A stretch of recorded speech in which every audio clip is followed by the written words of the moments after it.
Hello and welcome to the Codex Prime Podcast. We are on episode 121 and it is Tuesday, May 22nd, 2018. I am your host, Victor Omoayo, and with me as always is my co-host and social media chair, Carl Byrd. Yep. What up? Yes, indeed. We are back despite sleep deprivation. You still managed to make it. Over here. Dude, I have not slept since Saturday night. Damn, you're trying to go for a Guinness record or something? Nope.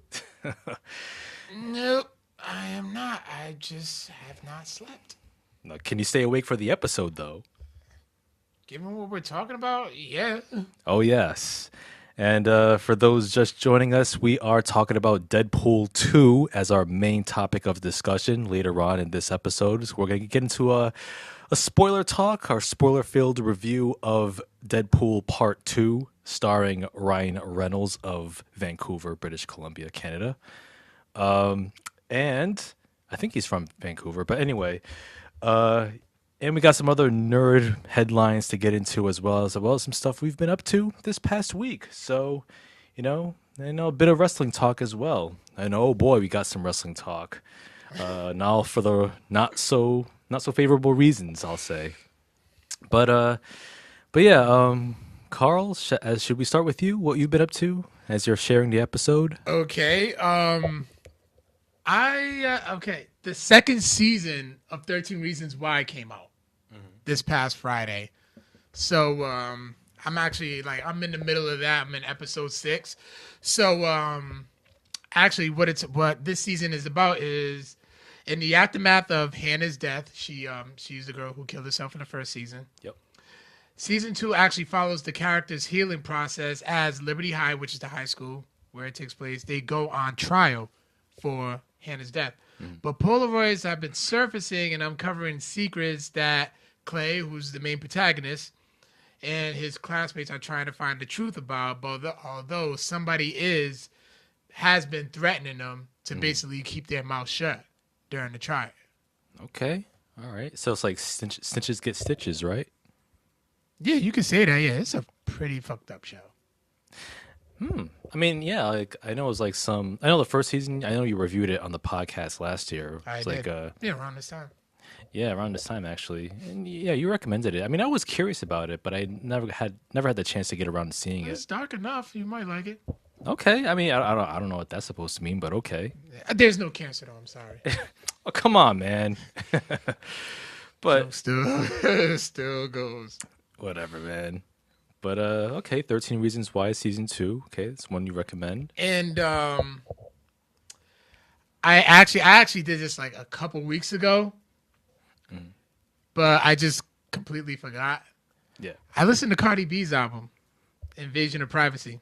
Oh God.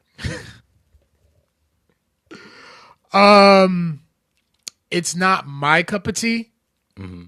Yeah, but I can see why people like it.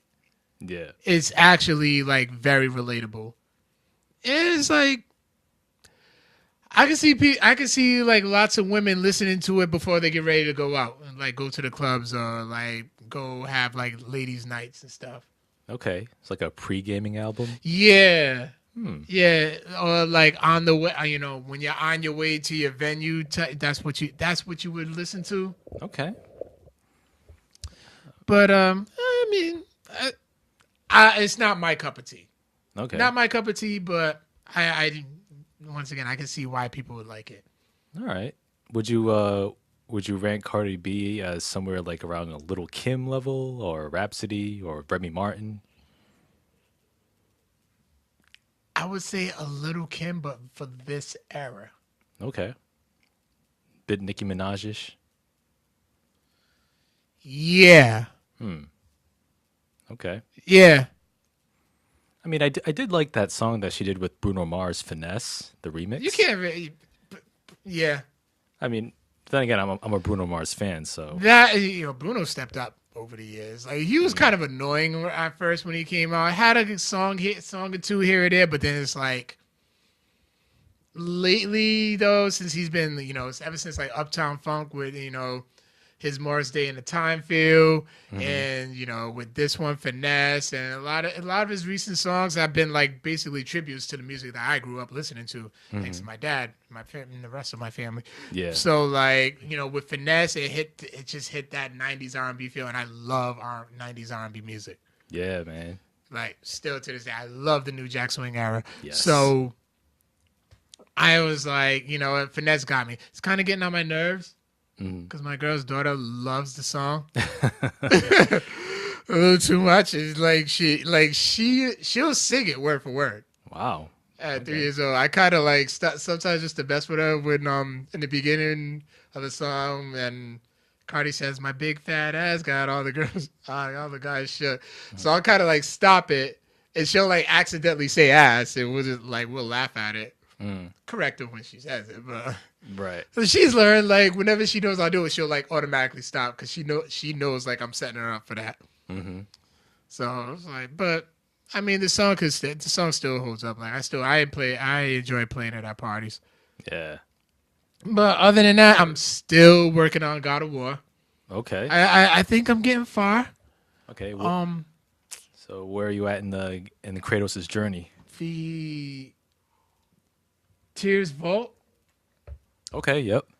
How I I got ways to go, huh? A little bit. I think you're about the halfway point. Damn, just the halfway point. Just about. How Yeah. do you find time to like play that much video? I don't know, man. Well, I mean, I could, but it's like she won't let me. Well, But I'm still enjoying that game. Like I still find myself like screaming. yeah, it's that's the game right there. It's God of War is whooping my ass. Hey, He'll do that. yeah, He'll do that. Like there was one part where I had to fight like I want to call them knights, but they had like this big. He had like the huge like William Wallace sword, and if he like swings up or like basically give you a haymaker, like 80% of your energy is gone. yeah, But then there was one where it's like one's ice and the other one's fire, and you had to like switch them off. And I was just like, it probably took me like a half hour to beat him. wow. Like to the point where I had to walk the dog for a little bit just to like clear my head because I was getting too frustrated, and then I ended up beating him. Yeah, was he at a higher level than you at the time? Because if you run into like higher level enemies like that, then like it's good to like do some side quests to beef up your character a little. It was too late for me to be doing those side quests. I was there. Oh, I was there. I had no choice but to do that one. yeah. Do side quests. Yeah, as many of them as you can. You'll have an easier time like towards the end. I'll try. Yeah. But other than that, that's it. I got some, DJing gigs coming up. One big one pretty soon. So I'll definitely keep everybody posted on that one. Word. That's what's up. Other than that, what the hell you been up to?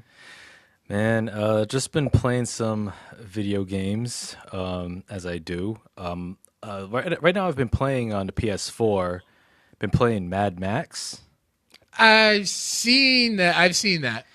I like Mad Max. It's definitely an underrated title. It came out about 4 months after Fury Road, the movie came out in 2015, and it's an open world game, and you're just traveling through the wastelands, and you're fighting the forces of one of Immortan Joe's sons, and you're going around. You help out strongholds. You help gather resources for them. You destroy cars and like these twisted metal scarecrows along the way. You raid enemy bases.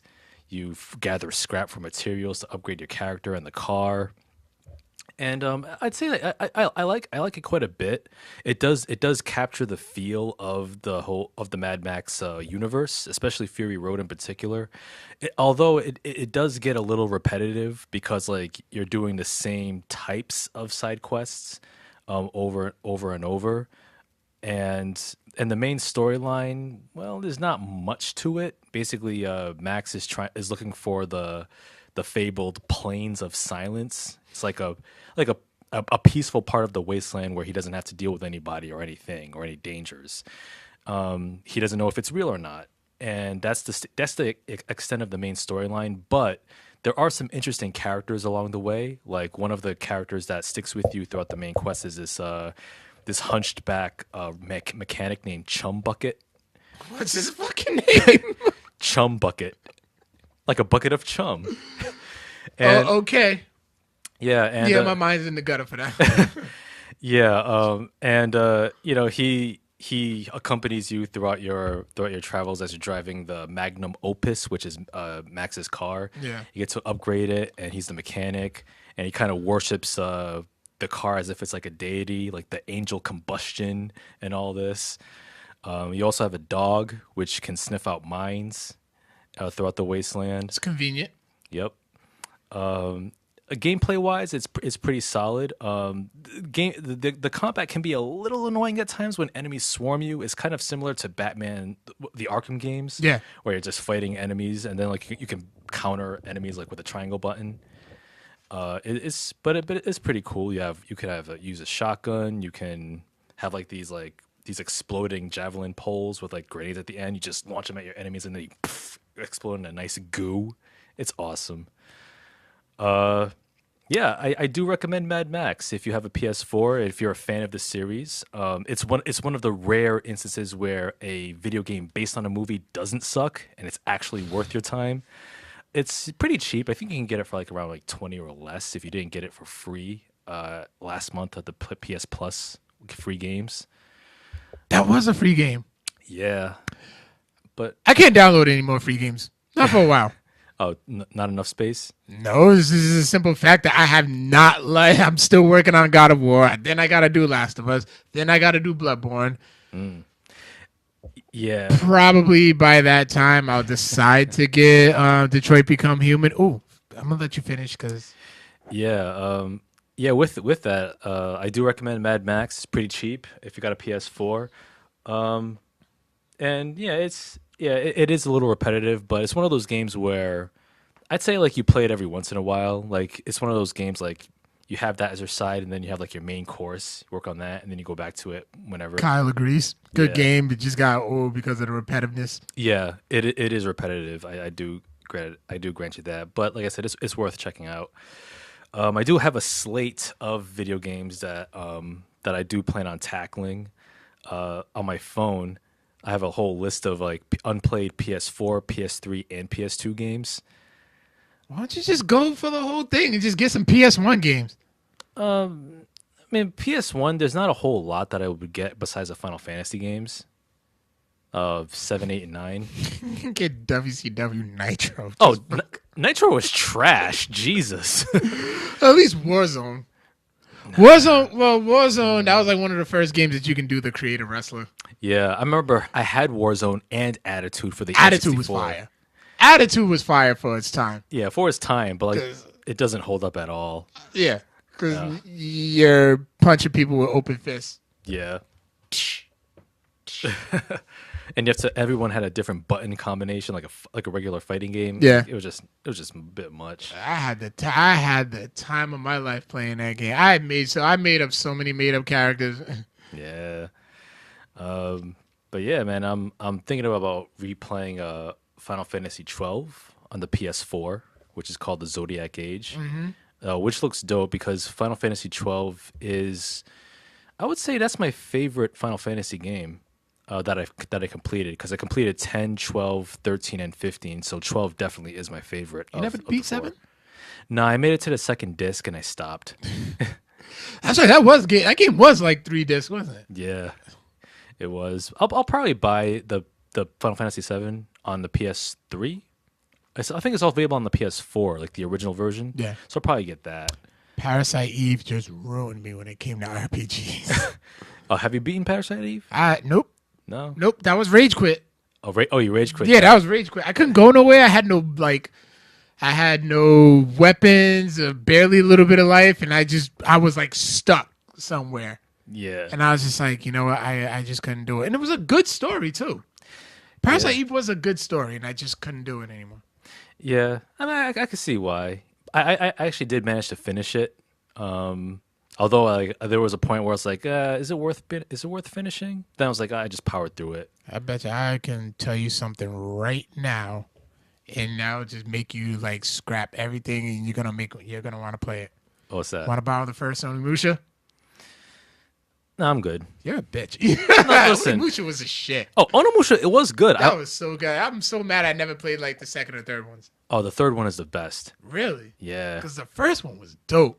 Oh yeah, absolutely. Matter of fact, I'm on the hunt for the first 3 games. Actually, the first 4. There was a fourth one? Yeah, there was a fourth one called Dawn of Dreams, which I didn't even bother playing. But if I find that, I'll pick it up at the right price. Hold on a sec. Yeah, because there was Onimusha 2, Samurai's Destiny. Part 3 was Demon Siege, and then Part 4 was Dawn of Dreams, which had a different main character. And I think it was 2 discs because it wasn't on a DVD. It was like the PlayStation 2 blue disc. So it was like a CD-ROM. Yeah, there were 4 I'm just main trying games. to find out the main. Oh, the main character? Yeah, what was his name? I know the main character for the first 3 was Samanosuke. Okay, Samanosuke. I'm like, you know what it was? I was like, was his name Shinsuke? It was close. Close It was enough. close enough.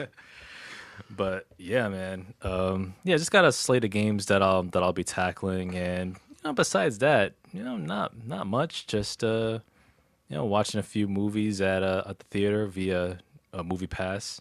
All right, go ahead. Get your Movie Pass plug in.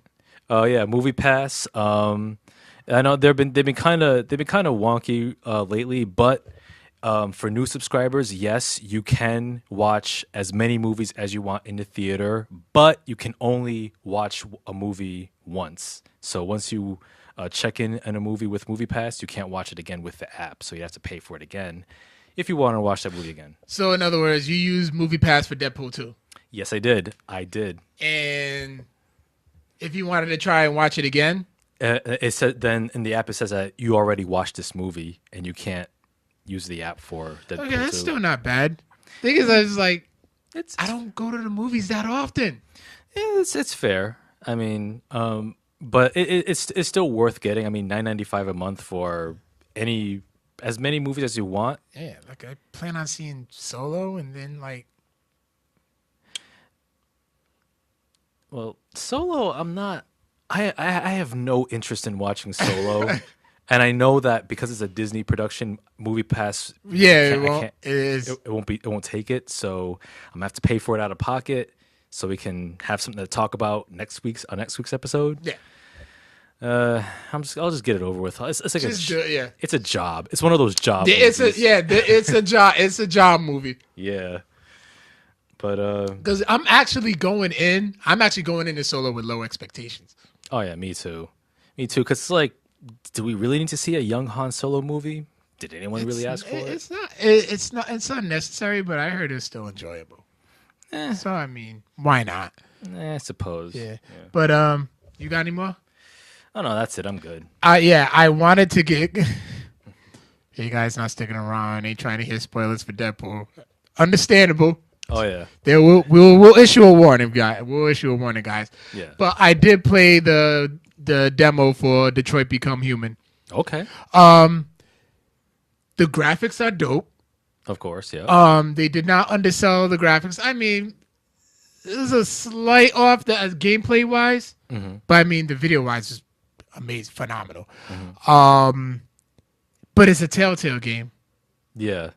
so I was like, I was kind of hoping to do a little more. Maybe you can do more.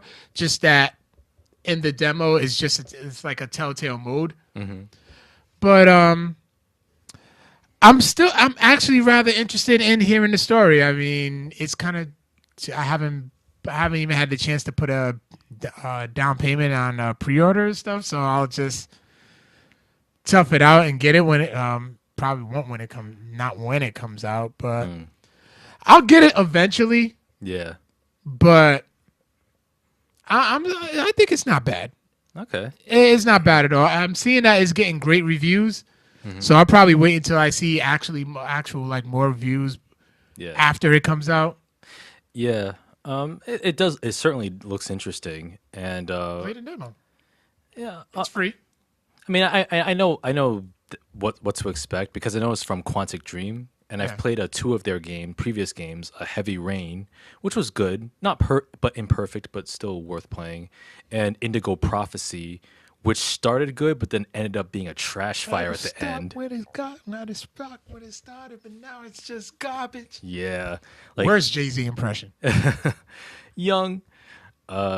But yeah, Indigo Prophecy for the PS2, which was like Quantic Dream's first game. It had that same style of storytelling based gameplay, like choose your own adventure kind of. Yeah. Yeah, that game, like I said, had a good premise at the beginning, but then at the end, it made absolutely no sense.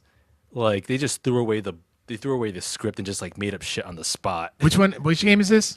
Indigo Prophecy. Well, apparently John Aponic says it was an insane ending. It was because like it started off as like this grounded like murder mystery, like you're hunting down a serial killer, and then it ended up being the Matrix. You ended up getting kung fu through telepathy. Like, yeah, it became a bootleg Matrix. You ended up becoming a bootleg Neo. Like, how'd you go from a detective story to kung fu at the end? Well, John says it becomes Dragon Ball Z. He's not a Dragon Ball fan, is he? I don't know. I don't know if he is a Dragon Ball Z fan. But yeah, he's Wouldn't absolutely surprise me right. if he's not. But yeah, he's absolutely right. It does become Matrix and DBZ at the end. It's like what? But it's like they tore out 10 pages of the script and went straight to the ending. But yeah, I'll check out the demo for Detroit Become Human because I do like the ambition behind those games, and I still haven't played Beyond Two Souls, which I did download for free on the PS4. So I'll check that out too. That stars Ellen Page and Willem Dafoe. Oh, okay. Yeah, it's the same style gameplay too. All right. Yep. So yeah, anything else popping? Yep. All right. Yeah, we can literally go right into the news and headlines. All right. So we got some news and headlines coming y'all's way before we get into the main topic of Deadpool. First off, we got Jake Gyllenhaal, fine actor. He is in talks to play Mysterio in the Spider-Man Homecoming sequel. It's official. Oh, it's official. It's official. God, he's Hollywood doing it. I call him Hollywood CM Punk because he looks like CM Punk. Like if he was to, You know what? Kind of give him a haircut, yeah. goatee, Yeah. some tattoo. I could see Yeah. it. I could see it. Think of him in that movie. Oh, what was that movie? The boxing movie that you. Southpaw. Yeah. Okay, I can kind of see it. Yeah, but yeah, Talks like him too. I wouldn't say he talks like that. Nah, I heard. I saw him like get scared. I saw a video where he got scared on Ellen DeGeneres, and he just sounded just like CM Punk, Huh? Oh, that's interesting. the wrestler too, starring Jake Gyllenhaal. Yeah, But my problem is that they released this news a year too early. oh yeah, because of Infinity War. Now we know Spider-Man survives Infinity War. Yeah, and pretty much anyone that faded away into dust. Yeah. But I mean, I knew Black Panther was going to survive. That was $1 billion cash cow. They ain't getting rid of him. oh no, not at all. But it will be interesting because we explained like they faded away, and it may have something to do with the Soul Gem and then the quantum realm that Ant-Man can access. But you know what, Jake Gyllenhaal as Mysterio, I dig it because he's a great actor. I haven't he's come a long, long way since the Bubble Boy days, almost 20 years ago. That was not Bubble Boy. Yeah, he wasn't. Really? Bubble Boy. Hold up. Yeah, Jake Gyllenhaal wasn't Bubble Boy. That was him. I gotta look it up. But he's done scores of great movies since then. Donnie Darko, Nightcrawler, which I highly, highly recommend. That's on Netflix.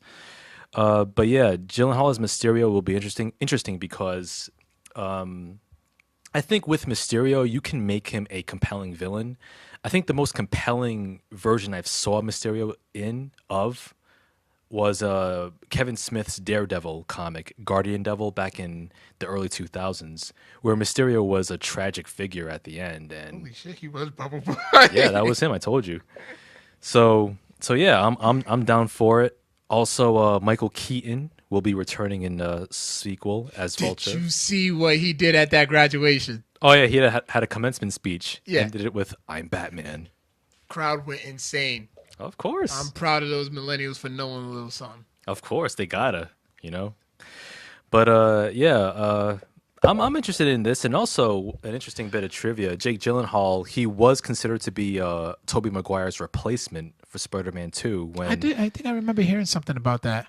yeah, because when he was filming Seabiscuit in 2003 or 2002, Tobey Maguire injured his back, and then the studio came this close, Sony, to replacing him with Jake Gyllenhaal, but then he recovered in time, so the rest is history. Yeah.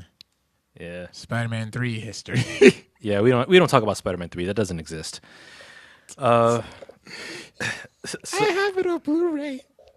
I had it on Blu-ray when I bought the PS3 over 10 years ago, and I gave it away. I gave it to Aris. It was like I bought it used. I was like, because I had the first two on regular DVD, and I was just like, fuck it. And I just got and I had a PS3, so I'm just like, I want Blu-rays. Mm-hmm. Yeah, I remember that was. What was your first Blu-ray? Because I know you bought a Blu-ray when you got your PS3. Well, technically, my first Blu-ray was Spider-Man 3 because it came with the PS3. But then Really? It came with the PS3, but then I gave it away. I gave it to Aris. Okay, so what did your first Blu-ray that you bought? That I bought, it was two of them. It was No Country for Old Men and Gone Baby Gone. Mine was The Dark Knight. Hey, awesome choice. I knew it was it. I made sure when I saw the video, when I saw the movie, I'm like, this is gonna be my first Blu-ray. Yeah. I got a PS4 like a month later, and I'm like, this is my first Blu-ray. Oh, you mean PS3? PS3, excuse me. Yeah. Oh, yeah. Oh, speaking of the PS4, though, PS4 has entered the end of its life cycle. What the fuck? As confirmed by PlayStation's CEO, John Codera. He broke the news today that the PS4 is entering the end of its run. But not to say that the console will be discontinued like anytime soon. Like in the next maybe 2-3 years, it'll start to wind down. And plus, there's some high-profile games that are still waiting to come out, like Red Dead 2 and Last of Us Part 2 and Spider-Man, of course. Yeah. The PS4, the console launched originally in November 2013, and to this day has sold nearly 80 million units. And the PS4 Pro launched in November 2016. Still hasn't beat PS2's record, right?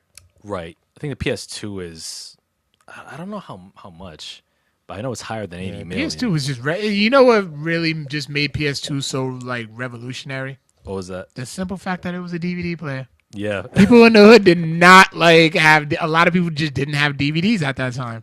Yeah. So it's like you got a video game system and a DVD player in one. Mm-hmm. Everybody was sold. Yeah, and it was backwards compatible with the PlayStation 1. Exactly. Yeah. And it could play CDs. Yeah, oh, definitely. Man, Yeah. I made sure I put my pre-order down at Electronics Boutique.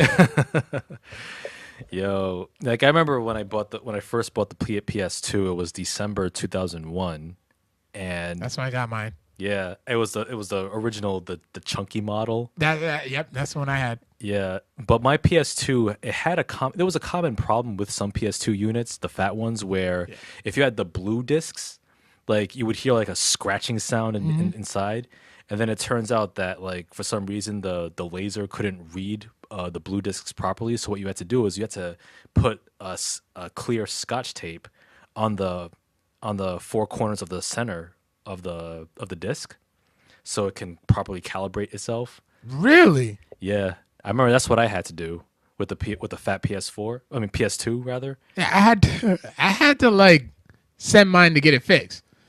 Because one day it was just like, yo, your game won't play bluebacks. I'm like, no, I play a lot of bluebacks. Like, yeah, because I remember I went to a EB Electronics Boutique. It was in Providence Place Mall, and yes, it was. That was where I got mine. Yeah, and I asked one of the workers there. I was like, hey, you ever heard of this problem with the blue disc? And he said, yeah, it's your console. Like what you do is like you just put tape on the center of the disc, and it'll straighten it out. It'll be all set.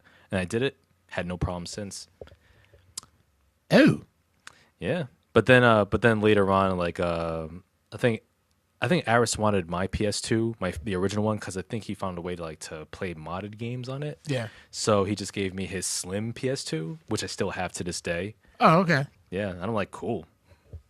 Yeah. Seems like a fair trade-off. Oh yeah, yeah. It still works and everything. I still have it hooked up.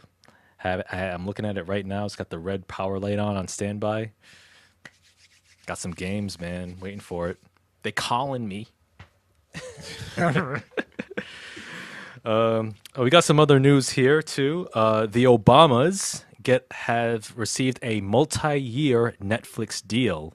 Obamas can get whatever they want. Oh yeah. Like, why is anybody surprised at this? Yes. Hashtag still my president. Hashtag still my first lady. Barack and Michelle Obama. They will be producing films and TV series for Netflix, potentially including documentaries, scripted and unscripted series, and feature-length films. In a report by Variety, President Obama said, "One of the simple joys of our time in public service was getting to meet so many fascinating people from all walks of life and to help them share their experiences with a wider audience. That's why Michelle and I are so excited to partner with Netflix. We hope to cultivate and curate the talented, inspiring, creative voices who are able to promote greater empathy and understanding between peoples and help them share their stories with the entire world." End quote. I'm for it. Definitely check it out. Yeah, I mean, Barack Obama, the people's champ. Now he's about to produce some, hopefully some good quality content. Who knows? Maybe he can dip his toe in the MCU, Netflix universe. It would be fucking hilarious. It's still dope at the same time. Yeah, man. Hey, I'm for He'll it. play Adam Warlock in Infinity War. Oh my god. I know it won't happen, but everybody would scream for that shit. I know. Oh my god. Or maybe you can put Obama and Michelle in the next Black Panther, maybe a little cameo, something like that. I don't know. They can give him Iron Fist shot upon extents. You know what? I will say this. You know what?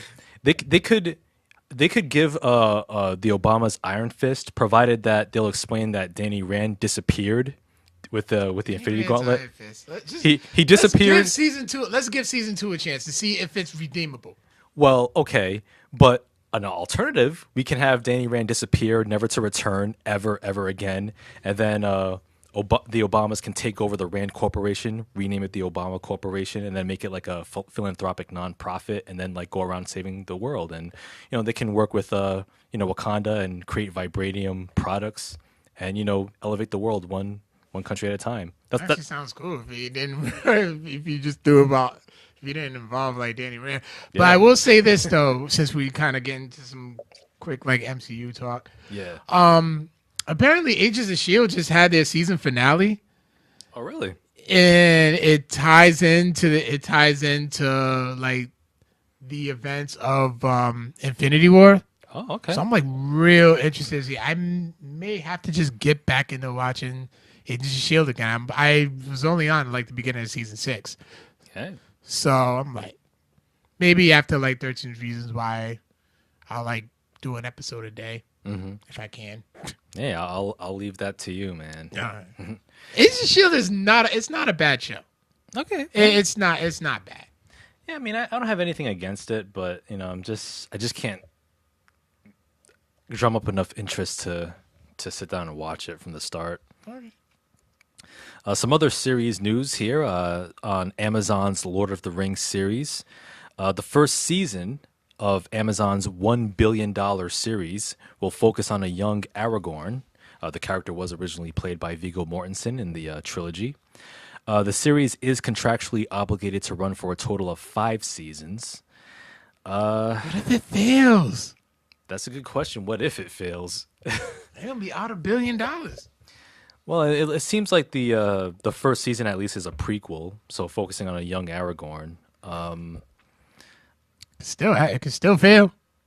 I mean, I guess it's a nice little something to whet people's appetites until the final season of Game of Thrones, depending on when Lord of the Rings on Amazon comes out. Like I said, you know what? If it's written well, if it does it justice, then I'd be fine with it. But The Hobbit.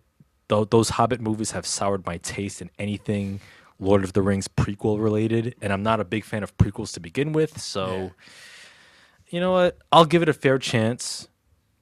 That being said, the Lord of the Rings series on Amazon has mighty big shoes to fill from the original trilogy. Yeah. Yeah. Also, some brief news here. Jordan Peele has his next film coming out March 2019. It's a thriller called Us, which will star Lupita Nyong'o and Elizabeth Moss from The Handmaid's Tale. It's a new nightmare from the mind of Academy Award winner Jordan Peele. I'm all for it. Bring it on. He's on a roll right now in the directing chair. Yeah, man. Well, I mean, Keegan Michael Key. Did I say his name right? Yeah. He's doing his thing. Oh yeah. He's in the new Lion King movie. Yep, and he's in the upcoming Predator movie. Yeah, he is. I forgot about that. Yep. Yeah, you know what? I'm looking forward to it. I mean, after Get Out, you know what? I'm for whatever Jordan Peele puts out, man. Ooh, my aunt Noreen's watching. Hey, auntie. I was watching Black Panther the other day. Nice. On your phone? Yeah. You know, you could just watch it on the big screen. I wasn't home. Yeah, okay. Well, you know, anything to pass time at work, I guess. Yeah, that's definitely what it was. But you know, and I rewound that part like many times.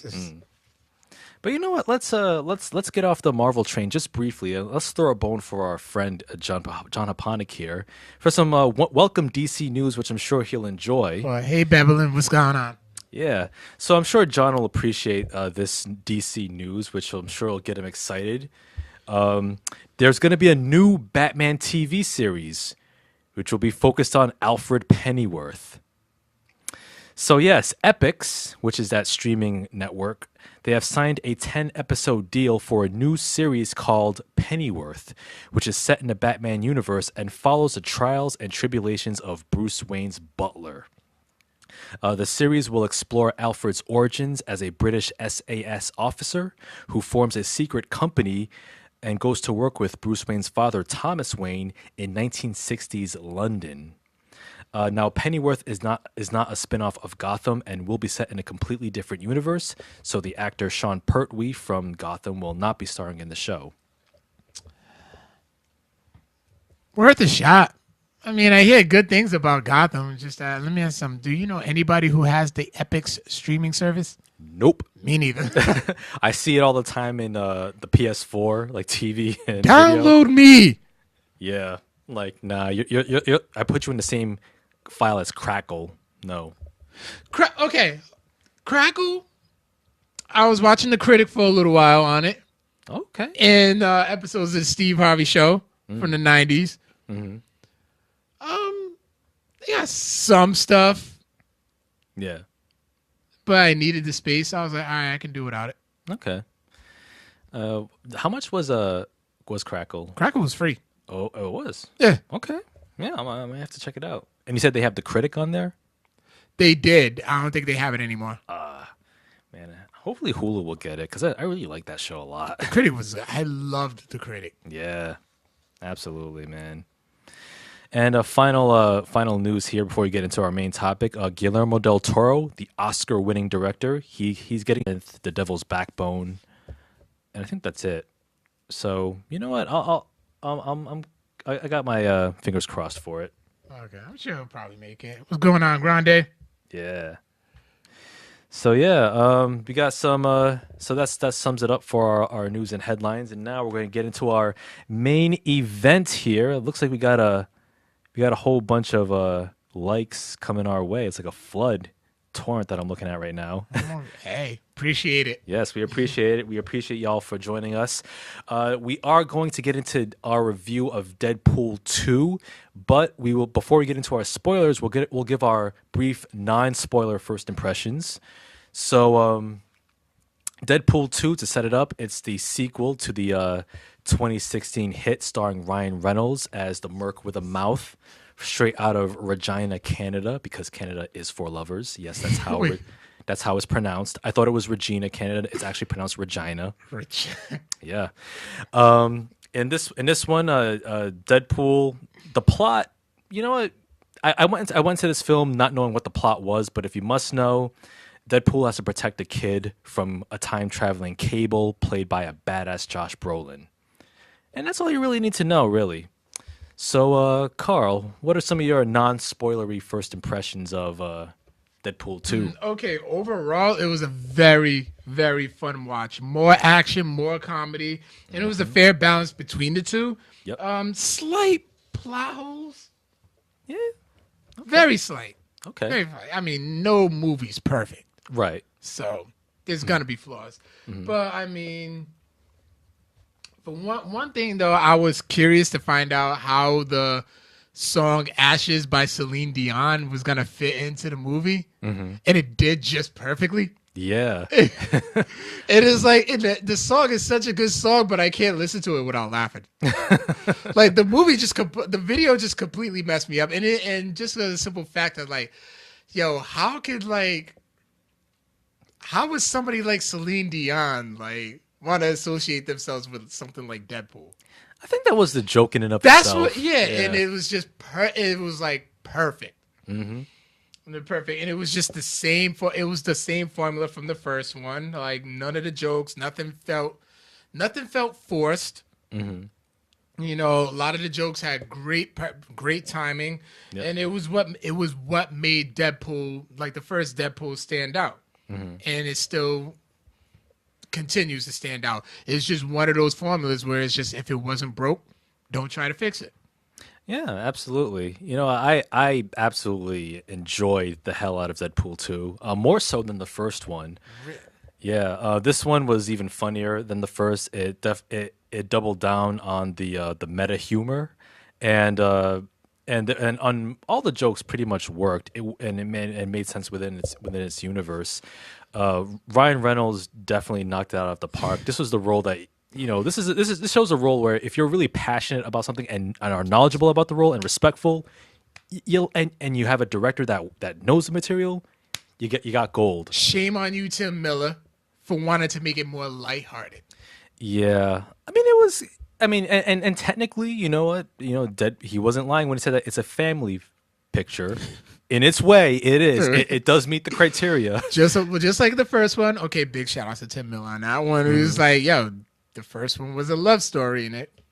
Yeah. Was. Yeah. And this movie was on point from the cast as well. I really enjoyed Zazie Beetz as Domino. Zazie Beetz is a dope chick. Yeah, like I love her in Atlanta, and she was just badass, just dripping cool. Her star power is gonna skyrocket. We're gonna see more of her. Oh yeah. Let's see. There were some hilarious cameos, which we'll get into in the spoilers. And I got Easter eggs on Easter. I got just some Easter eggs, and there's so many. Yeah, we should weave in the Easter eggs in our spoilers. I'll try to get in there because I have them all written down already, and it's just like, and I don't have them memorized because, like I said, there's so many. Mm-hmm. Yeah, and I will say that if you enjoyed the first film, you will definitely enjoy part 2. However, if you were not a fan of the first Deadpool, Deadpool 2 will not in any way win you over. just fair warning to those who are mildly curious about the film. Like I said, if you weren't feeling the first one, it wouldn't make any sense if you liked the second one. It just wouldn't make any sense. You never know, but yeah. So that's pretty much it. We both recommend it. But to get into the meat and potatoes, we're gonna get into our spoiler-filled review of Deadpool. Yep, spoiler warning is here. Yep, the spoiler warning is here. So be sure to hit the mute button. And 5, 4, 3, 2, 1. Brad Pitt as the Vanisher. Dog. Like, if there was anything to get, first of all, like, studios know how to keep secrets. They certainly do. Because which was an Easter egg. Mm-hmm. Actually, it was my last one because he was actually in the role to play Cable. That's right. Yeah, he was, but he had some scheduling conflicts, which is I'm okay with. Josh Brolin nailed it. Mm-hmm. Absolutely. Just wish he was a little taller. Oh, they made they made fun of him. Yeah, he's not near 7 foot tall like in the comics. Right. So it's like he made it. Yeah, makes a cameo appearance, and like we're just sitting there, just watching it. I'm like, yo, the Vanish is like really good. Like, holy shit, it's Brad Pitt. Yeah, I was dying in my seat because like you just saw like the floating parachute just hit the power cables, and then you just see Brad Pitt's face flash for a second. Yeah, I'm we're just like, whoa. Oh man. Well, I mean, we was dying. Yeah. And not to mention that whole X-Force sequence went from hiring them like Terry Crews as Bedlam, Which I'm happy about because it's like he's got a chance to play Bishop. Yeah, he does. He still does. They could just make a joke like, "You look familiar." Yeah. Do I? Do we all look alike? Yeah, Shatterstar, played by Louis Tan, who was a total douche. Yeah. Zeitgeist by Bill Skarsgård, aka Pennywise from It, the remake. Was that Pennywise? Yeah, that was him, Bill Skarsgård. I swear to God, I'm starting to think like with all these cameos and stuff, nobody didn't even want to get paid for it. They just wanted to be part of it, like Walking Dead in its prime. People like celebrities just wanted to be walkers. Yeah. Oh yeah, I heard like were there a couple like high profile ones that were walkers? I know the only one I can really remember off the top of my head was Hines Ward, who played for the Pittsburgh Steelers. He's retired now. Oh, okay. But yeah, he was he just wanted to be a walker and get killed. Oh, okay, gotcha. And then during its prime. Let's reiterate that during the show's prime. Oh yeah, because right now it's just it's on life support. It should be over. That was the perfect. We could talk about this later. Yeah, and then you had like the most badass member of the X-Force, Peter, played by Rob Delaney. The best part was like how he got in. He's like, I just saw the ad and just said, hey, let me give it a shot. Okay. You're in. Yeah. And then like you expected them like because they were like tracking that convoy, and then like you expected them like to have like this badass like landing, like skydiving. No, everybody. What's crazy is like in the previews they hyped up the X-Force, thinking that we're actually gonna get like an X-Force like film series. Mm-hmm. I'm like, wait, what? Like, what just happened? Like, Terry Crews dies, then. He flies right into a bus, right through the window of a bus. And I'm like, wait, then the next one dies. And Shatterstar dies. And then Vanish. Oh, shit, Brad Pitt. We're laughing. I'm like missing half the depths because I'm still laughing at Brad Pitt. But like, oh, yeah, because, let's see. I think Shatterstar, how did he die? I think he got caught in the... it was a Zeitgeist, Bill Skarsgård. He got caught in the wood chipper, and then Peter tried to save him. Which is another Easter egg that I don't have in my notes, but I came across another Easter egg. Like, Zeitgeist was actually a superhero in the Marvel Universe and in the X-Men universe, and he actually, like, died in a very similar way, trying to save, like, a boy band or some shit. Ah, right. Same exact powers and everything, like acid puke. Yep. Yeah. Oh, and Shatterstar, he died by flying right into some helicopter blades. Yeah, I was like, oh my god.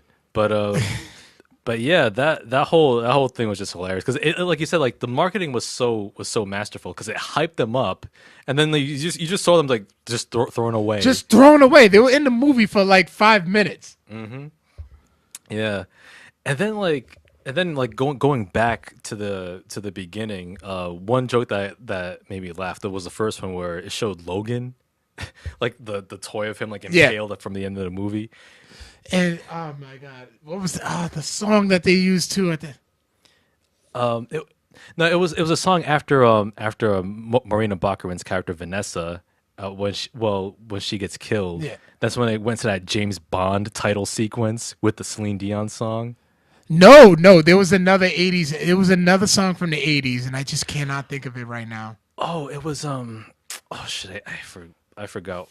Fuck. Ah man, I gotta watch it like during the day. It was I remember it was a popular song too.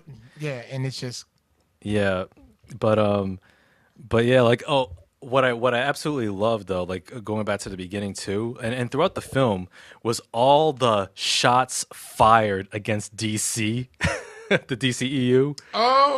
Oh my Oh, god. that was included in the Easter egg where like Vanessa said, where Wade walks in the house and Vanessa goes, "Where you been?" He goes, "Oh, I was fighting the Cape Badass," but then the fight ended because both our mothers were named Martha. Yeah. I found out his mom's name is Martha too. Yeah, Oh in reference of the 33% orphan fight. oh yeah. From Batman versus Superman. Yeah.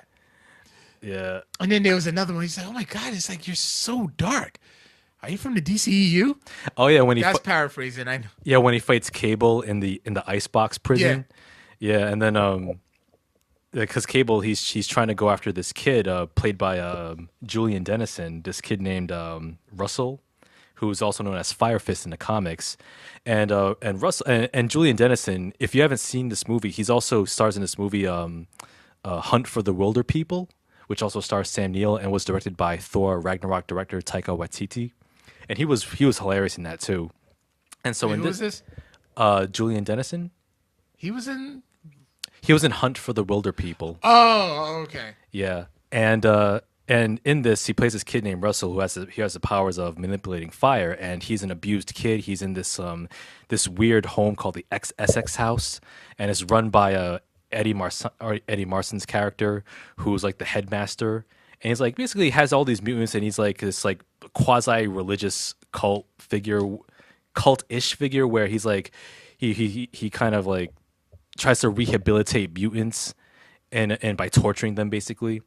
And so Russell he develops a taste for vengeance. He wants to get revenge, and Cable travels back in time to from the future to the present day to kill Russell because Russell, when he grew up, he killed Cable's wife and daughter, and so he's coming to kill him as an actor to prevent that from happening. Now that was a slight.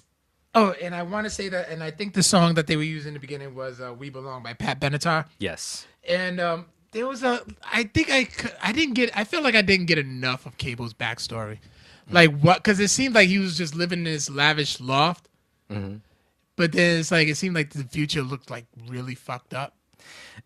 Yeah, I think it was basically he was just a soldier or soldier for hire. Like, Yeah, I so I mean, think we could have got more backstory, especially for like the casual fans who don't really know, anything about Cable. yeah. And plus, like, I know he's the son of Cyclops and Jean Grey's clone. Clone, yeah. Yeah, and I thought that they were gonna like joke about that in the film, like make a confusing reference to the timeline Yeah. of X-Men, but they didn't. So like if they threw that bone a little, then I thought that would have been even funnier, but it didn't take away anything. But but I will say like Josh Brolin, like he totally nailed that character. Like he exuded. Like he They kept being referred to as a racist. like yeah, because Deadpool kept referring to him as a racist because he killed Black Tom Cassidy. Yeah. who's a Irishman, basically. What was his powers in the comic? Something to do with like manipulating plant matter. That's how this is. We didn't even see his powers in the film. I didn't even know No, what we didn't he because did. he had the. But yeah, Brolin, like he was the complete straight man of the film, and He can manipulate and bond with and protect energy through plant life. gotcha. Yes, And he was the black sheep of the family. That's why he called himself Black Tom. Gotcha. But yeah, Brolin, he definitely nailed being the straight man, and especially like most of the humor came from his deadpan reactions to like the zaniness of Deadpool, and man, just seeing their chemistry like between him and Ryan Reynolds was absolutely hilarious. Dude, I laughed a lot. That was like bathos Yeah, but perfectly. absolutely, it was like dubstep is for pussies. Yeah, is dubstep still a thing? And it was like, you know what? I really haven't heard a dubstep song in a while. Yeah, it was pretty much like a dated reference because, like, when you're making these movies, like, they take a couple years, a year or two. So it's like by the time they come out, some references will be dated automatically. Yeah. Yeah, but yeah, I thought it was hilarious, and also Colossus. Oh my gosh, as another straight man mentor to Deadpool. At least he tried to be. He tried to be like, oh man, I was cracking up when Colossus first showed up, and then like I guess like Deadpool accidentally hits his face in his crotch, and he's like, Scoutmaster That's Mike. I'm like, Jesus Christ, how much is Wade back? Like, was Wade's life growing up that fucked up? I don't know, man. But yeah, I will say that one thing that kind of made me that kind A of flaw? a flaw, I'd say, but it did correct itself. Like there was a point to it, was killing off Vanessa at the beginning of the film. But you know what? It led to some awesome freaking opening credits. It did. This is sponsored by what the fuck? They just killed her? Oh yeah, like I don't understand. But then he refers to the writers as the real villains. Yeah. Yeah, and then directed by the guy who killed the dog in John Wick, David Leitch. I will say that the James Bond-esque opening sequence was tight, especially with the Celine Dion song. Man, I really like that song. that was legitimate. But like I thought it was a flaw because it was kind of like, oh okay, it was like a typical what they call fridging, or like stuffing the dead woman in the refrigerator. Where it's like, oh, like the guy the woman, the love interest, the woman is only there to die so that the man can have motivation. Yeah, there's I remember seeing it, and there's actually a term for that. Yeah, fridging. That's really what it is? Yep. Oh, okay. I thought I saw something different when I looked it up, but Yeah, or like or the refrigerating or refrigerating Yeah. the woman. Yeah, but it did make sense, and with the mid credits, which we'll get into later, it did redeem it. So, but yeah, like that was the only flaw that I would say throughout the film, because that kind of rankled me a little, because like, oh man, this is kind of, I don't know, like, because like, you know, nowadays when you have like a push for more strong, or more interesting female characters, and you have her killed off for that reason, but then it made sense in the context of the story. right. It's just. Yeah, But there was opening credits. You're like, what the fuck? yeah. Like my mouth dropped though, because I did not see that coming. Nah, not at all. Like I thought like maybe she just got nicked, but no, she actually She died. They killed her. Yeah, and also what was interesting too was as much humor that this film throws at you with the fourth wall breaking and all the DC shade that it throws, and I love the DC shade, because yeah. And there was, and before I get into it, there was one Marvel joke that cracked me up, like when Deadpool and Russell are in the icebox prison, Yeah. and they have those collars which negate their powers. Right. So Deadpool's like dying again of cancer. He says, "Oh, I feel so useless. Give me a bow and arrow. I might as well be Hawkeye." Hawkeye. Oh man, the audience in my screen went, "Oh." I was like, he's not exactly wrong. Yeah, I'm like dying. Yeah, I was literally like just laughing throughout the whole thing. Like, Yeah, that Hawkeye line. you know, wait, I'm sorry. Go ahead. Yo, I will say as an aside, Hawkeye better come through in the clutch in Avengers 4, I think he will. because right now he's just a punchline right now. Well, think about it too. Is like you got to remember, like Jeremy Renner broke his arms filming. Oh, really?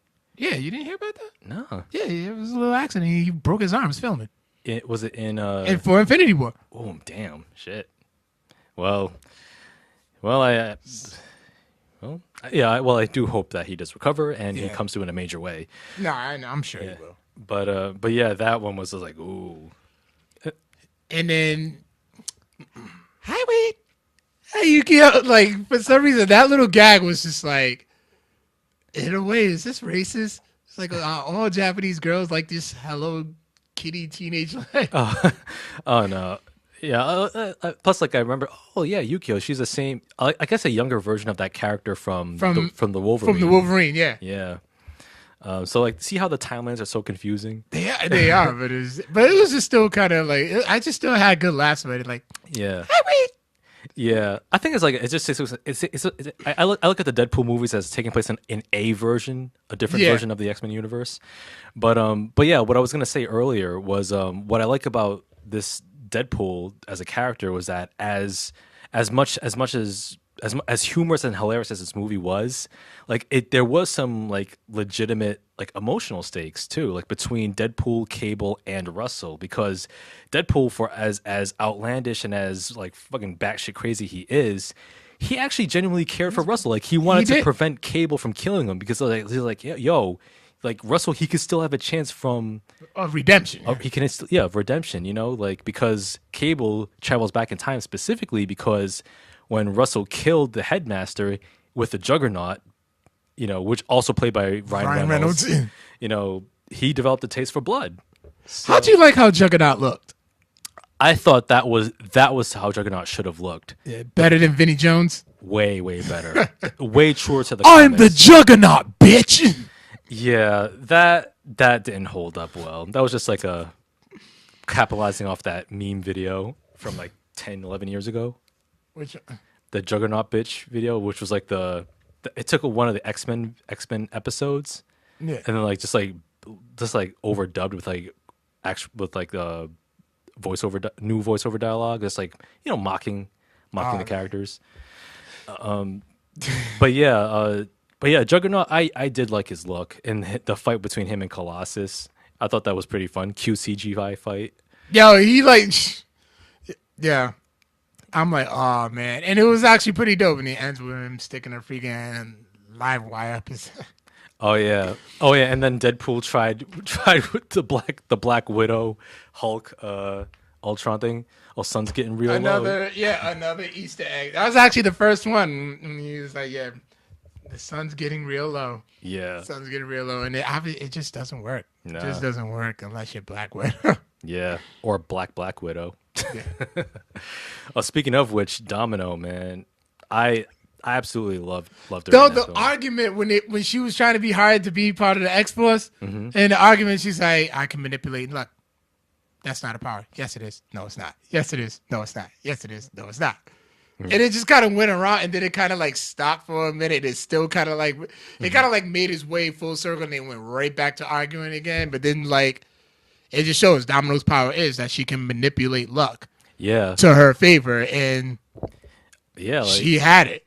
Like she's the only one that didn't die off the parachute. yeah, like she was. Well, other than Deadpool, obviously. But. Yeah, like she landed on the convoy which was transporting the prisoners, and it was so badass where because Deadpool made a crack. I was like, yeah, I don't see how how luck can translate on film or something like that. How it can be cinematic, but you see it because like as she's like driving through the street, you know, going after the convoy, you see like the cars like flying over her head, you know, making those impossible leaps, bullets whizzing past her head, and she just ducks at the right time.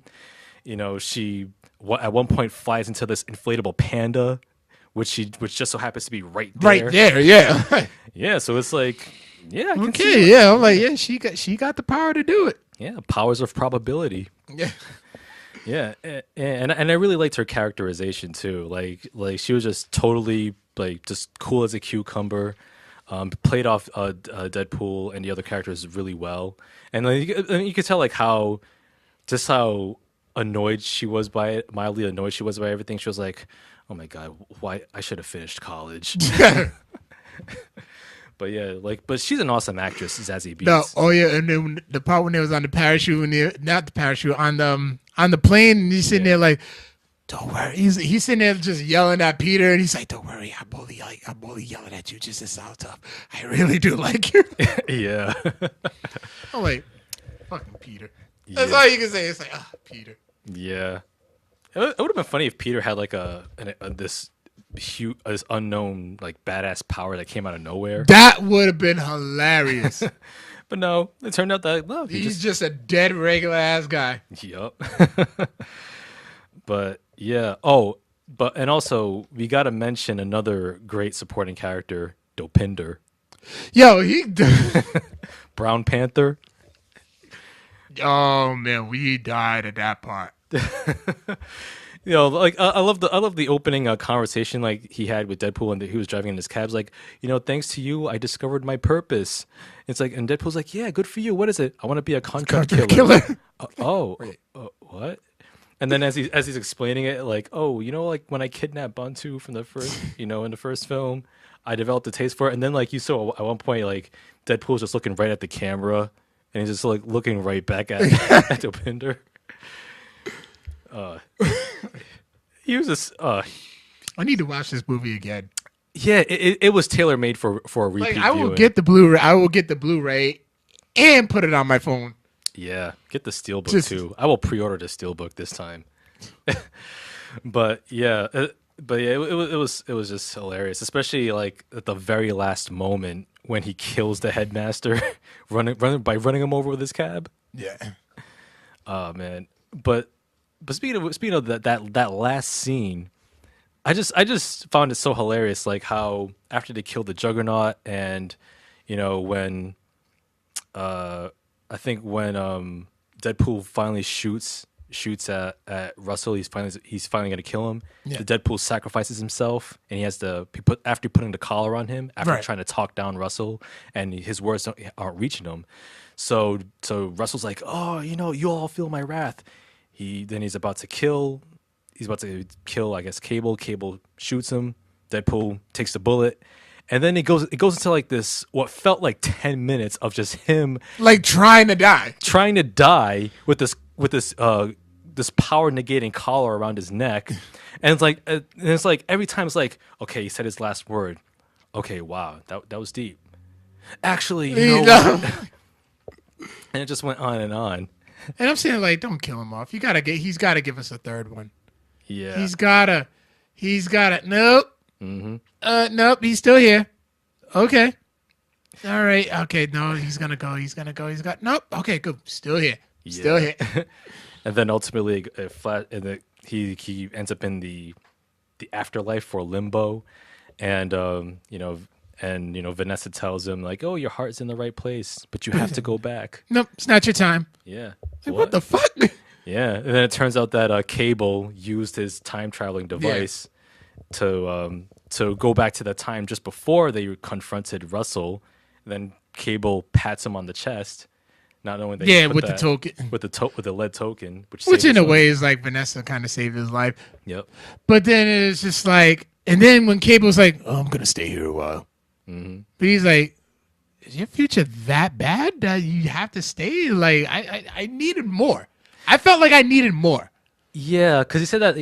Yeah, my wife and daughter are safe because like the blood washed away from from the teddy bear. Yeah, and he's like, yeah, I'm gonna stick around to make sure that you don't fuck up make sure that you guys don't fuck up this world.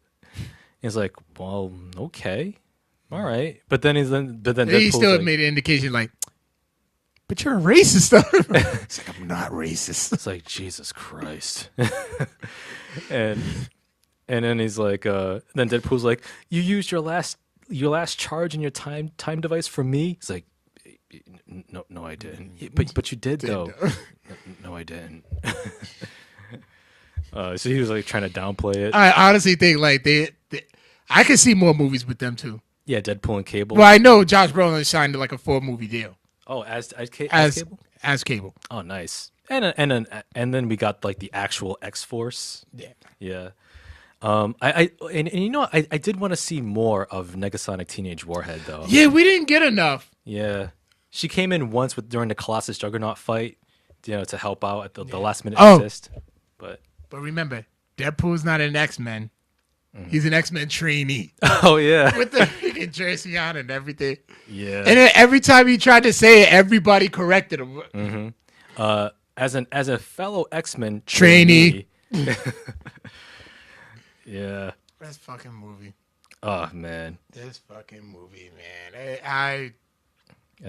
But I will say like perhaps the funniest parts, and which is saying a lot, was the mid-credit sequence when I'm like, we gotta get into that. Yeah.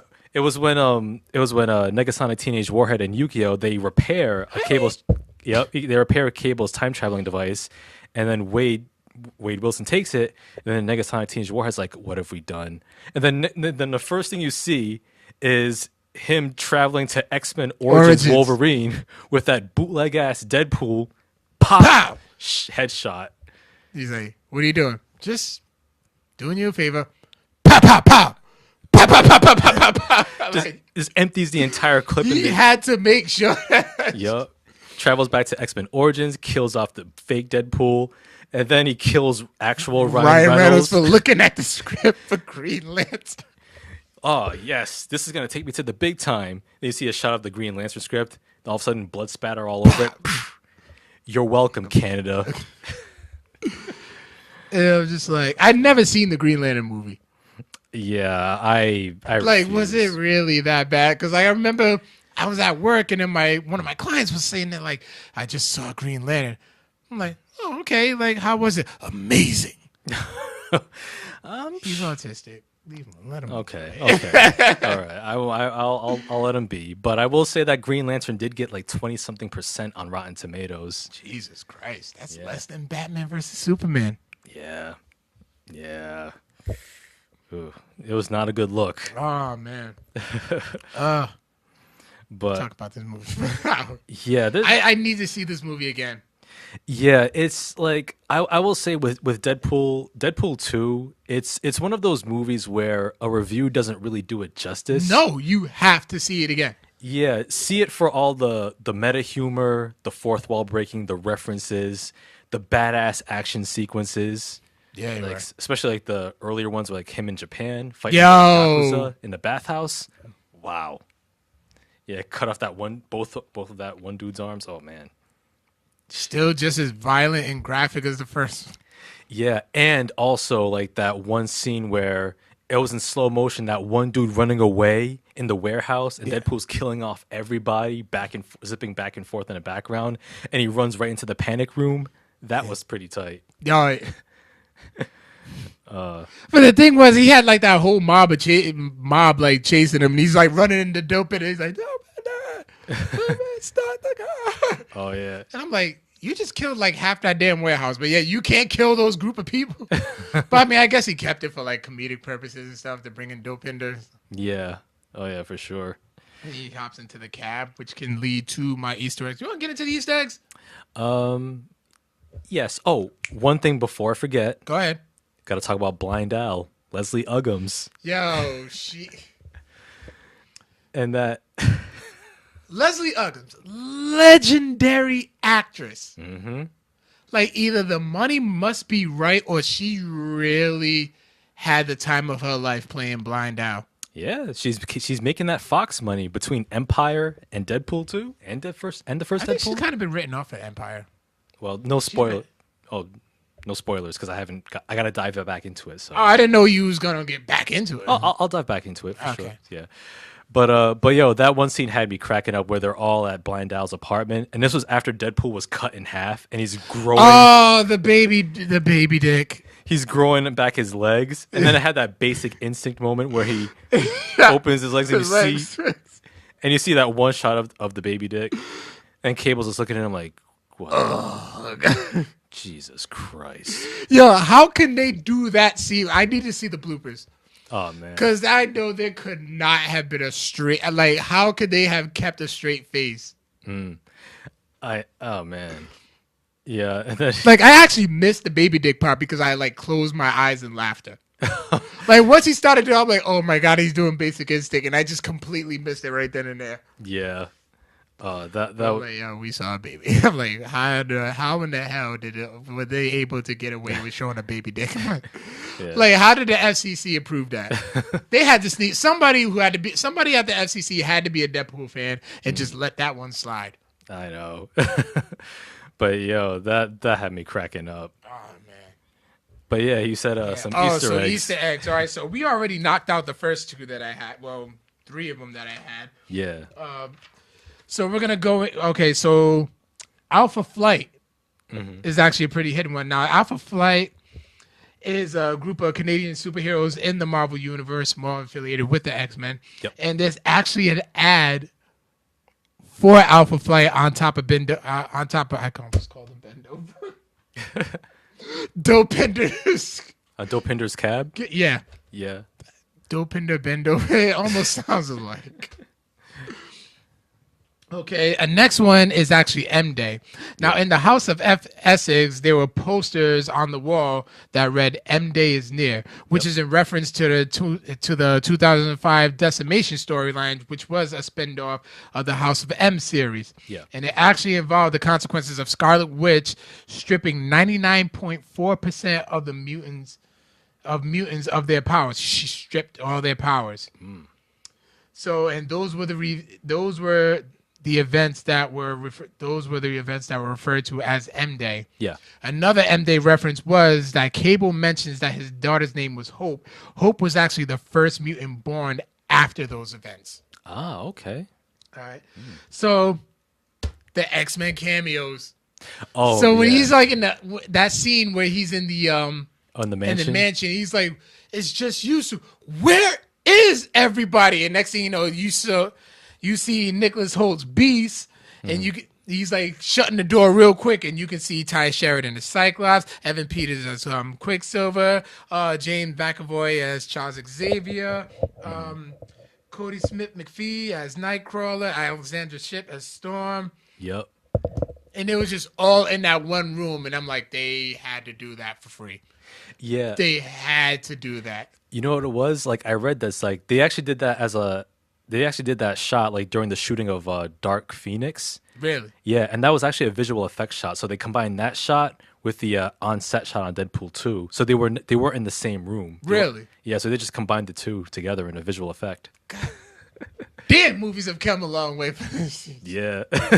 Because that had me dying. Yeah.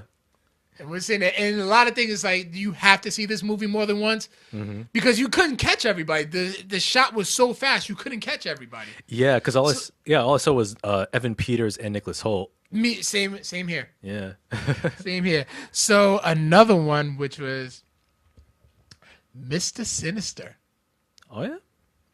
Where was Yeah, a he? Mr. Sinister reference. The Essex house is actually named after Nathaniel Essex, aka Mr. Sinister. Ah, that's right. Yeah. All right, and of course, we wouldn't be Deadpool if we didn't poke fun of Rob Liefeld. Oh yeah. So, Deadpool actually makes a joke about an artist who's really bad at drawing feet. Oh, yeah, I did catch that. That artist is Rob Liefeld. Yep. If you actually look at some of his past drawings, I'm like, yeah, he really does. He really is bad at like drawing feet. Yeah. He So, is. and another reference is Les Miserables, which actually counts as a Hugh Jackman Yeah. reference. Yep. So Russell's prison number in the Essex house was 24601, which is the same number as Jean Valjean in Les Miserables, who was played in this latest cinematic adaptation, Oh yeah. played by, Hugh Jackman. there we go. Nice. And this is actually, since we mentioned, did I mention? Okay, we already got out of the way that Brad Pitt was the Vanisher. Yeah. Actually, yeah, that was the first thing you said. But there was another cameo. Oh, yeah. Matt Damon. Really? Yes. Where was he? Matt Damon was actually one of the truck drivers Oh, snap. when Cable first appeared into the present time. Yeah. The one that was actually talking the most, that was Matt Damon. Oh shit! Wow, that was some badass makeup right there. Yeah, so I was like Matt Damon. Wait, we need to find a role for Matt Damon. Yeah, he's been. I think he could fit in. He could fit in Yeah, to the Marvel universe. Yeah, he's been dipping his toe in the comic book pool. This is the second one Yeah, Thor Ragnarok being the first. within the course of like 6 months Yeah. release span. So, and also another reference that goes back to the first movie was The Cure for Blindness. Oh, yep, I did see that. Yeah, On in the floorboards. first movie, Wade tells Blind Owl before he goes in to fight Ajax. Excuse me, Francis. He says, "Okay, I hit a bunch of cocaine in here, right next to the Cure for Blindness," and he leaves. Yep. So actually, after Vanessa passes away and stuff, so he's down and out. He actually retrieves it. He retrieves a whole mess of cocaine, puts it under his mask to sniff it, Yep. But next to that bag of cocaine was a bag labeled "The Cure for Blindness." I did see that. I actually caught that one. Yep. And laughed. I laughed so much in this movie. Like, I have to see it again, just so I can like catch other spots. Like another Easter egg was, if you notice how like at the end of the movie, Deadpool's during Deadpool's dying scene, like you notice that his costume was actually gray. Mm-hmm. That was actually reference to another X-Men comic where it was. I want to say it was either Weapon X or another X Force. Yeah. Or X Factor. I want to say X Factor. Mm-hmm. But everybody's costumes were gray. Okay. Including Deadpool's. Oh. So that was in reference to that. Okay. Like I said, there's so many Easter eggs. Like, I only just caught like a handful. Mm-hmm. There's more. Yeah. Oh, absolutely. Yeah, so any more, or is that it? Nah, that's it. That's all I got. Yeah, man. So, yeah, man. Final thoughts on Deadpool 2, like I said, just as good as the first one. Yep. Just as good, my opinion. It's actually even better, even funnier, more pull for your buck. Go see it if you haven't done so. If you have seen it already, see it again. It's begging for another viewing. And I will pre-order the Steelbook from Best Buy this time. I will not make this. The movie. Yeah, I'm getting the movie. Because I will not make the same mistake twice. Because I will make sure. Yeah, I will make sure it comes with a digital copy, or just take yours. But whichever. I will make sure. I got the first Deadpool on my phone. I'm getting the third. I'm getting the second one. Oh yeah, absolutely. So yeah, man, these movies are the Deadpool movies are awesome. And you know what? I will say, once the Disney Fox merger finalizes, I doubt we'll see a Deadpool movie like this again. No, it's actually possible because when news broke out of the merger, that the Disney CEO was actually not opposed to having a rated R division of Disney. I'm all for it. I'm all for it too. Bring it on. Yeah. Not even just for the comic book stuff, but I'm sure like there's like a lot of movies that Disney they can, with the budget that they have, that they can provide, they can just make some great content, even for everybody. Yeah. Including rated R content. Yeah, absolutely. For sure.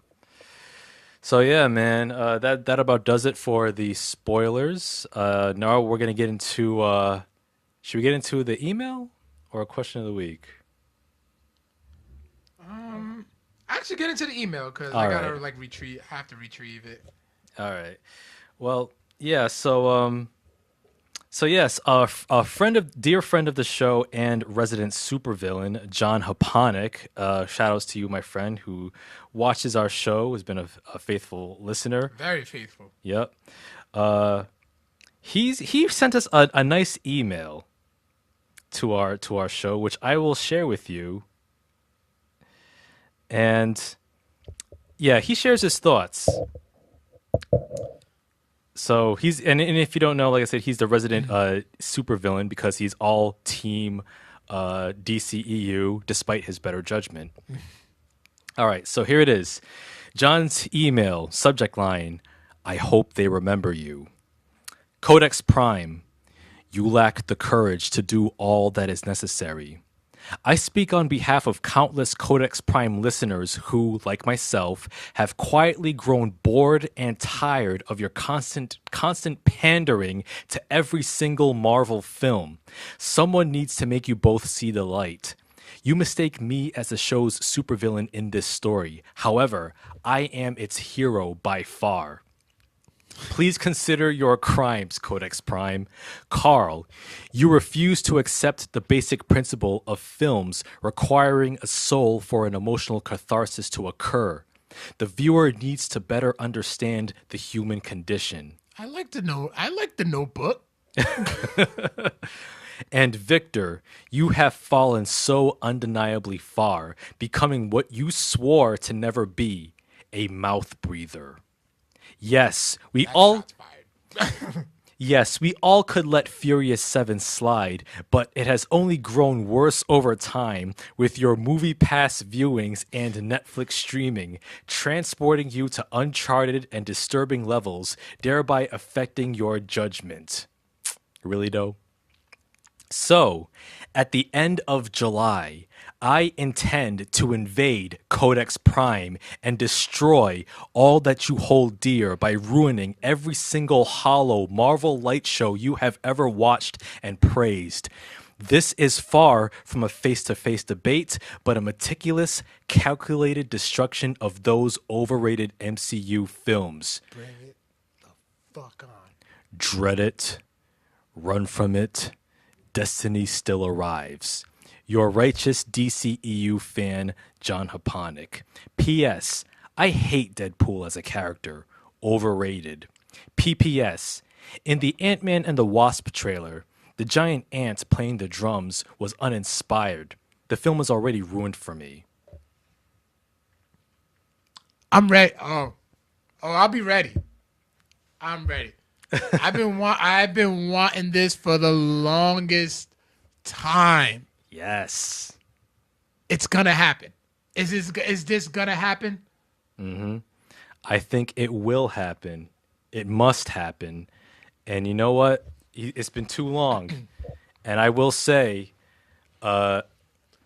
John, as the resident DCEU fan, you're just bringing knives to a gunfight, my friend.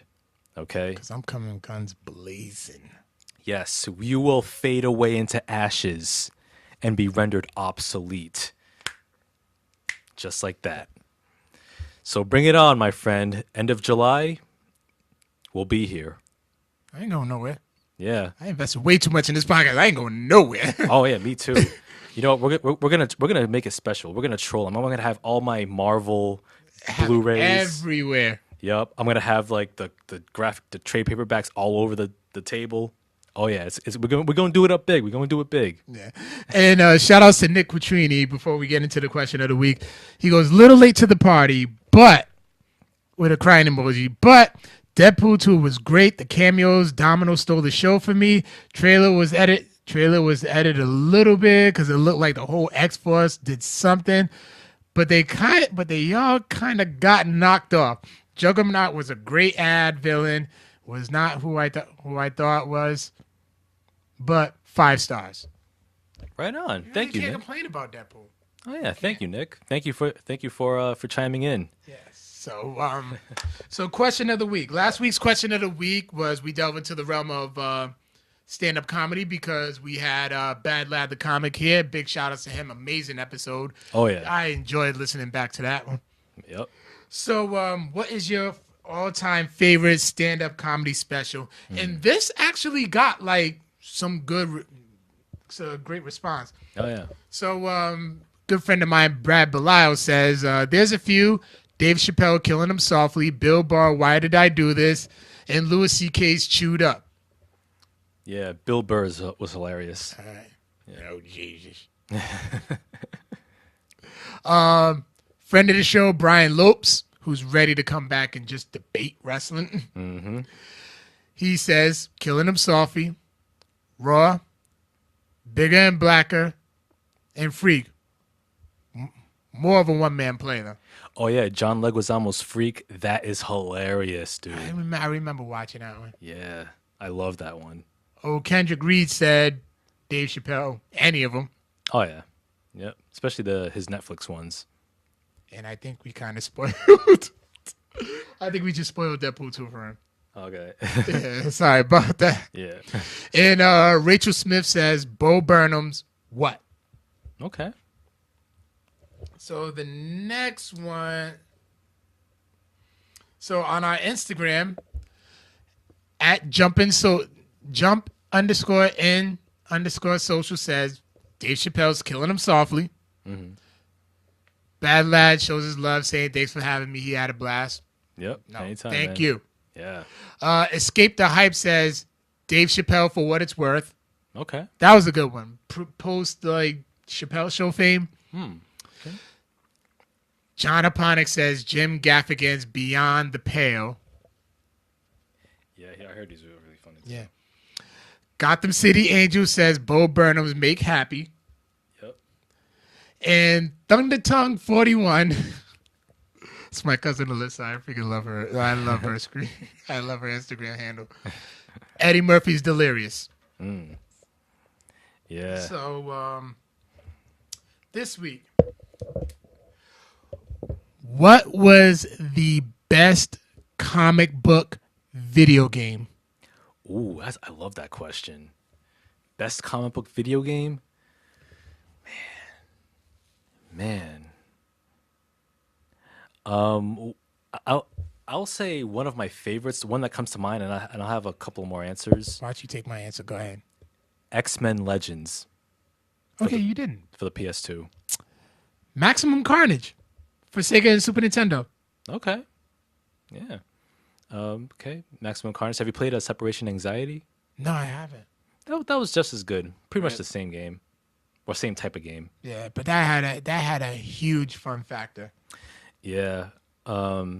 X-Men Legends was great. I actually have the first two for the PS2. I beat the first one. It's really cool. It's like an action RPG. You can control like up to 4 X-Men, and you can level up their powers and stats.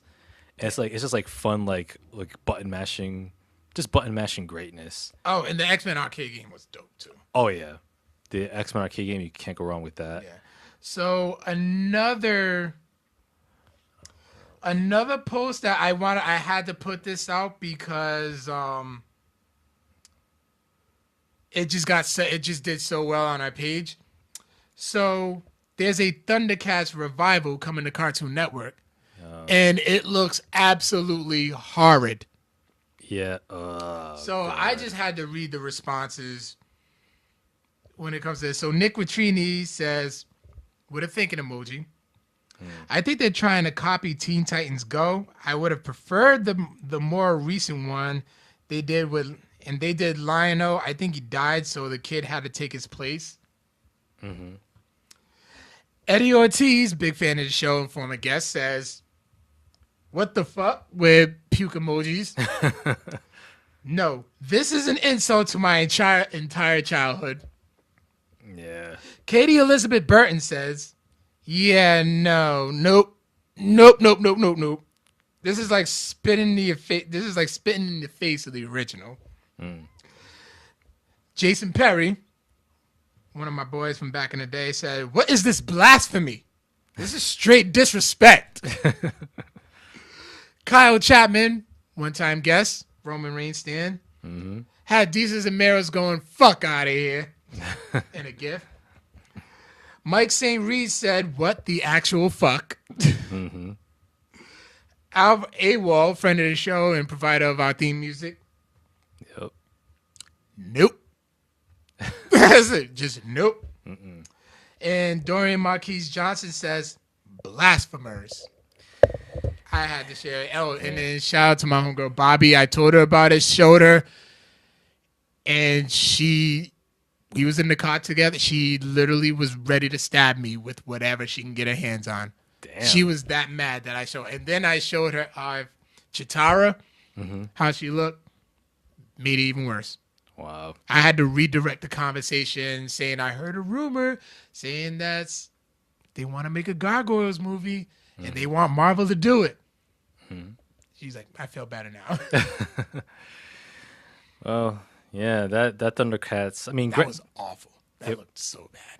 yeah, that was. Yeah, I mean, It's on our Facebook. it is. And granted, I wasn't the biggest Thundercats fan, but even I was offended. I had the sword as a kid. There's a picture somewhere of me holding the sword. Lion-O sword. Yeah, that was about as bad as the Sami Zayn Bobby Lashley segment on Raw. My God.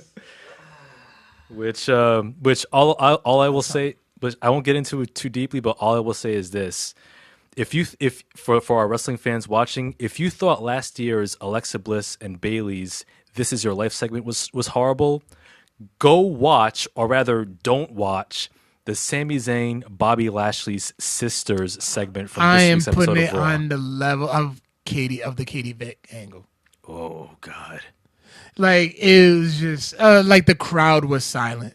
they were Like, Bobby Lashley couldn't even revive that crowd. and I'm like, I think they were clapping just because they were glad it was over. yeah. And it's like, wow, this is what they brought Bobby Lashley back for. Yeah. Because in TNA, he was booked to be a dominating badass. Here, he's just, I love my 3 sisters. And you know, WWE they've come under fire just a little bit because it was seen as transphobic or Oh, transgender geez. phobic. I knew. Yeah, was 'cause, like- you know- somebody's got to complain. Yeah, beating up three guys in drag and People just they need to find something to complain about nowadays. yeah. And mind you, Fox and WWE just closed a $1 billion deal to air SmackDown on Fox. I think on Friday nights, I believe they're trying Damn, to don't move bring it. it back Friday nights. I'll never watch SmackDown again. Like Tuesdays is perfect. Yeah, Tuesdays is just fine. It's live, Yeah. but you know when SmackDown was on Friday nights, the old saying was, if it happened on SmackDown, it didn't happen. Yeah. But yeah, that's about it. So thank you all so much for tuning in for the Deadpool chatter. You can also find us all over the interwebs. You can find our episodes on Facebook Live, 6 p.m. Eastern, SoundCloud, Google Play, iTunes, and YouTube. You can also catch us on Instagram at Codex Prime Podcast and Twitter at Codex Prime Cast. Make sure you leave us a 5-star review on iTunes. A lot of them been coming up, so I greatly appreciate it. Yes. Yes, indeed. We thank you so much for your support, for tuning in, for all the good reviews. And as always, we will tune in next week. We'll be talking about Han Solo. Yeah, we're going to talk about Solo. Yeah. We're going to be talking about Solo, the movie starring Mario Van Peebles. So tune in. Dude, no. So, yeah, tune in next week for that. As always, we will catch you on the flip. Peace out, nerds. Later.